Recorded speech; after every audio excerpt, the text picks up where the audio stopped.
FIFA ಇಶ್ FIFA ವಿಶ್ವಕಪ್ 2026ರ final match ಭಾನುವಾರ ನಡೆಯಲಿದೆ. ಹೌದು, ಈ ಬಾರಿಯ ಹಾಲಿ ಚಾಂಪಿಯನ್ ಅರ್ಜೆಂಟೀನಾ ಮತ್ತು ಸ್ಪೇನ್ ಪ್ರಶಸ್ತಿಗಾಗಿ ಕಾದಾಡಲಿವೆ.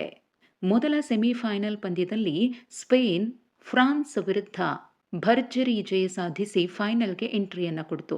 ಇನ್ನು ನಿನ್ನೆ ನಡೆದಂತಹ ಇಂಗ್ಲೆಂಡ್ ವಿರುದ್ಧದ ಸೆಮಿಫೈನಲ್ ಪಂದ್ಯದಲ್ಲಿ ಅರ್ಜೆಂಟೀನಾ ಗೆದ್ದು ಬೀಗಿದ್ದು ಪ್ರಶಸ್ತಿ ಸುತ್ತಿಗೆ ಪದಾರ್ಪಣೆಯನ್ನ ಮಾಡಿದ್ದು ಭಾನುವಾರ ಸ್ಪೇನ್ ಜೊತೆಗೆ ಪ್ರಶಸ್ತಿಗಾಗಿ ಕಾದಾಡಲಿದೆ.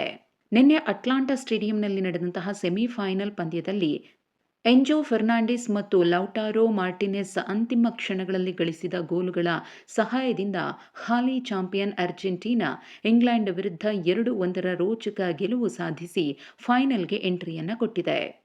ಈ ಗೆಲುವಿನೊಂದಿಗೆ ಹಾಲಿ ವಿಶ್ವ ಚಾಂಪಿಯನ್ ಅರ್ಜೆಂಟೀನಾ ಭಾನುವಾರ ಈಸ್ಟ್ ರದರ್ಫೋರ್ಡ್ನಲ್ಲಿ ನಡೆಯಲಿರುವ ಫೈನಲ್ನಲ್ಲಿ ಸ್ಪೇನ್ ತಂಡವನ್ನು ಎದುರಿಸಲಿದೆ.